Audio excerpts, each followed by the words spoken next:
Bismillahirrahmanirrahim. Assalamualaikum warahmatullahi wabarakatuh. Alhamdulillah alladzi bi ni'matihi tatimmus shalihat.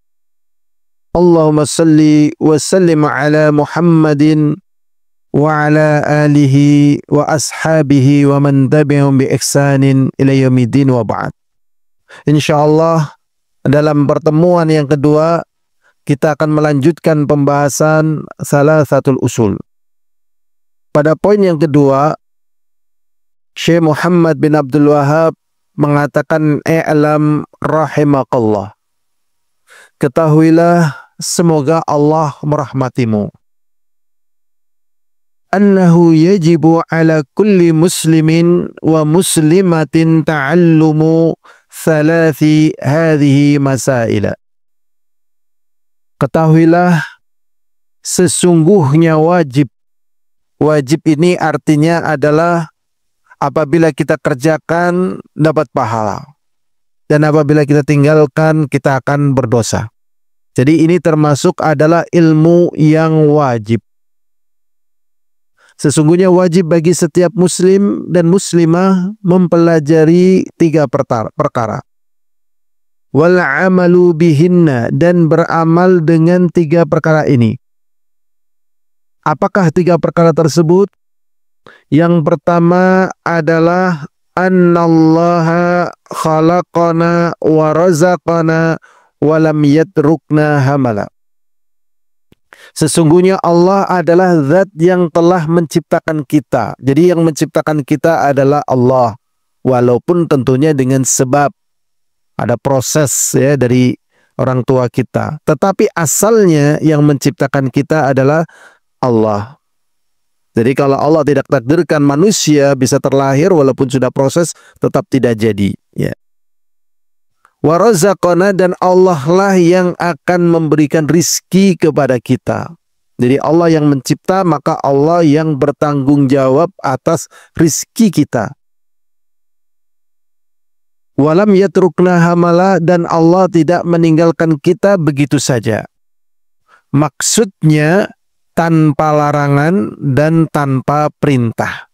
Jadi Allah setelah mengadakan kita, memberikan rezeki kepada kita, maka kita di situ ada larangan dan perintah dari Allah SWT. Jadi Allah tidak meninggalkan kita begitu saja. Bal arsala ilaina rasulan, bahkan Allah mengutus kepada kita seorang rasul. Faman adha'ahu dakhalal jannah, maka barang siapa yang mentaati rasul akan masuk ke dalam jannah, yaitu taman yang ada di akhirat nanti. Atau istilah bahasa yang dipakai adalah surga di negeri kita ini. Akan dimasukkan ke dalam jannah. Wa man asahu dakhalan nar, dan barang siapa yang bermaksiat, tidak taat, tidak nurut kepada Rasul yang Allah utus untuk menyampaikan larangan dan perintah, maka akan dimasukkan ke dalam neraka. Dalilnya adalah firman Allah SWT, "Inna arsalna ilaikum rasulan syahidan alaikum kama arsalna ila fir'auna rasula." Sesungguhnya kami telah mengutus kepada kalian seorang rasul sebagai saksi atas kalian, atas perbuatan kalian benar atau salah, taat kepada Allah atau tidak, mengikuti petunjuk Rasul atau tidak, akan disaksikan oleh Rasul tersebut. Kama arsalna ila fir'auna rasula, sebagaimana kami juga telah mengutus kepada Fir'aun seorang rasul. Fa'asa fir'aunur rasula, ternyata Fir'aun bermaksiat kepada Rasul. Fa'akhadnahu ahdaw wabila, maka karena Fir'aun tidak taat kepada Rasul, maka kami siksa dia dengan siksaan yang sangat pedih. Ini bukti bahwasanya Allah tidak membiarkan kita begitu saja tanpa larangan dan tanpa perintah. Buktinya Fir'aun yang diberi rezeki yang demikian luas, demikian besar, tatkala tidak taat kepada Rasulnya, maka dia pun disiksa oleh Allah SWT. Surat Al-Muzammil ayat 15-16. Ini yang pertama tadi. Kemudian yang kedua, annallaha la yarda ayushraka ma'hu ahadun fi ibadatihi.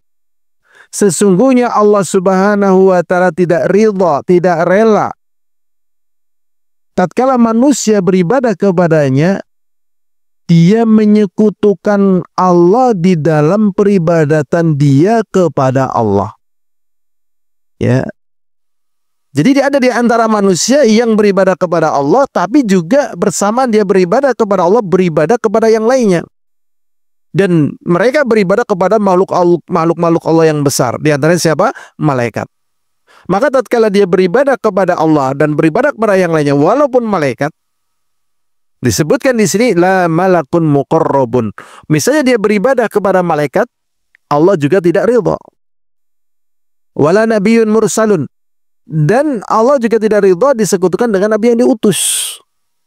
Nah, bagaimana kalau dia menyekutukan Allah dengan makhluk-makhluk yang tidak memiliki kemuliaan sebagaimana malaikat dan rasul yang kemuliaannya di bawahnya, misalnya batu, pohon, lautan, matahari dan sebagainya. Bagaimana? Tentunya tidak diridhoi oleh Allah Subhanahu wa taala. Ini poin yang kedua. Jadi Allah tidak ridha diberlakukan dengan syirik.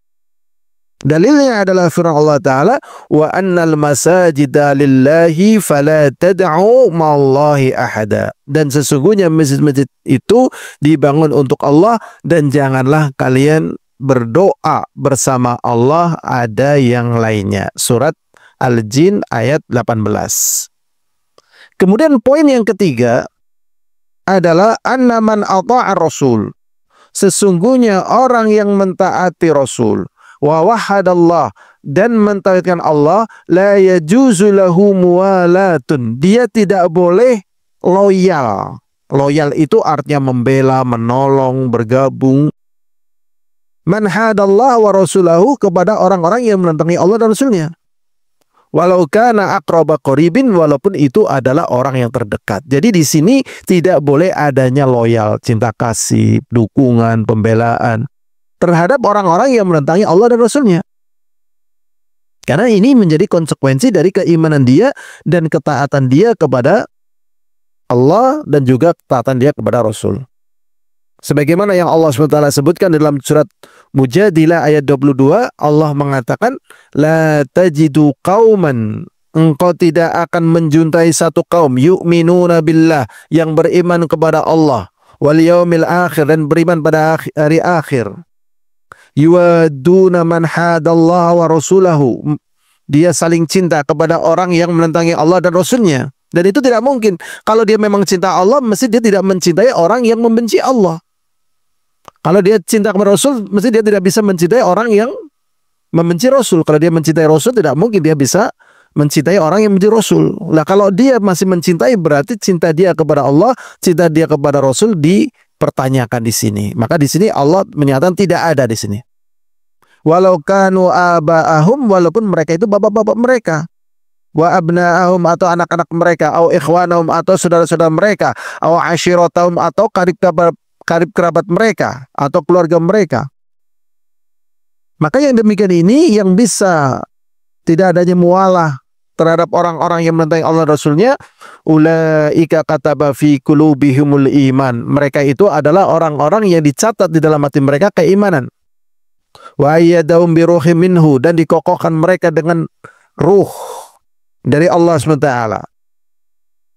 Wa yudkhiluhum jannatin tajri min tahtihal anhar, dan mereka dimasukkan ke dalam surga yang mengalir di bawahnya sungai-sungai. Khalidina fiha, mereka kekal di dalamnya. Radhiyallahu anhum, semoga Allah meridhai mereka, wa radu'an, dan mereka ridha kepada Allah. Ulaika hizbullah, mereka itu adalah golongannya Allah. Ala inna hizballahi humul muflihun, ketahuilah golongannya Allah itu adalah orang-orang yang beruntung. Jadi 3 poin tadi. Ya, jadi pertama yang harus kita ketahui, yang pertama bahwasanya Allah yang menciptakan kita dan memberikan rezeki kepada kita dan tidak membiarkan begitu saja kepada kita tanpa larangan dan tanpa perintah. Kemudian yang kedua, barang siapa yang mentaati Rasul dan mentaati Allah, tidak boleh adanya loyal kepada orang yang membenci Allah dan Rasulnya. Berikutnya, al-hadur azani wa azakumullah, Beliau mengatakan lagi, "I'lam arsyadakallah li ta'atihi." Ketahuilah, semoga Allah memberikan petunjuk kepadamu untuk taat kepada Allah SWT. Apa yang perlu kita ketahui? Annal hanafiyyata millata Ibrahim. Sesungguhnya yang disebut dengan agama Ibrahim adalah agama Hanafiyah, yaitu Hanifiyah. Apakah agama Hanifiyah tersebut? Yaitu anta'budallah wahdahu mukhlishan lahuddin. Engkau beribadah kepada Allah semata dengan memurnikan agama untuknya. Wa bidzalika amarallahu jami'an nas. Maka dari itu Allah perintahkan seluruh manusia untuk hal tersebut, yaitu hanya beribadah kepada Allah semata dan memurnikan agama hanya untuknya. Wa khalaqahum laha, dan Allah menciptakan mereka juga untuk demikian tadi. Sebagaimana apa yang Allah katakan di dalam surat Az-Zariyat 56, "Wa ma khalaqtul jinna wal insa illa liya'budun." Tidaklah aku ciptakan jin dan manusia kecuali untuk beribadah. Apa makna liya'budun? Maknanya adalah yuwahhidun, untuk mentauhidkan Allah Subhanahu wa ta'ala. Berikutnya, wa a'dhamu ma amarallahu bi at-tauhid. Kalau begitu berarti perkara yang paling besar yang Allah perintahkan kepada hambanya adalah tauhid. Apakah itu tauhid? Yaitu ifradullahi bil ibadah, yaitu seseorang menunggalkan Allah di dalam beribadah kepadanya. Ini yang terbesar dari perintah Allah. Kemudian apakah perkara yang terbesar dengan Allah? Wa a'dhamu ma naha anhu asyirku. Dan perkara yang terbesar yang Allah larang adalah syirik. Apakah syirik itu? Nah, ini yang jarang orang perhatian dengan detail. Syirik itu adalah da'watun ghairihi ma'ah. Dia berdoa kepada selain Allah bersamaan dia berdoa kepada Allah. Atau dia juga berdoa kepada Allah tapi juga berdoa pada yang lainnya. Ini namanya syirik. Jadi memang harus dibersihkan selain Allah dan hanya murni untuk Allah Subhanahu wa ta'ala. Dalilnya adalah surat An-Nisa ayat 36, Allah mengatakan wa'budullaha wa la tusyriku bihi syai'a. Dan sembahlah oleh kalian Allah dan janganlah kalian menyekutukan Allah dengan sesuatu apapun juga. Maka simpulannya, fa'idha qila laka, ya, maka apabila ditanyakan kepada mal usulus salasa, apakah tiga pondasi yang utama yang harus manusia ketahui dan manusia pelajari dan amalkan itu apa? Allati yajibu alal insani ma'rifatuha, yang manusia wajib mengenalnya. Maka jawablah, ma'rifatul abdi rabbah, seseorang mengenal Rabbnya. Wadina, dan juga agamanya. Wa nabiyya, dan nabinya Muhammad sallallahu alaihi wasallam. Ini saja pertemuan yang kedua, kita membahas dari penjelasan tambahan dari pertemuan yang pertama dan diakhiri dengan tiga perkara yang harus kita ketahui, yaitu kita mengenal Allah, kita mengenal agamanya, dan mengenal agama Islam dengan dalil-dalilnya. Wallahu a'lam bishawab. Semoga manfaat. Walhamdulillahirabbil alamin. Assalamualaikum warahmatullahi wabarakatuh.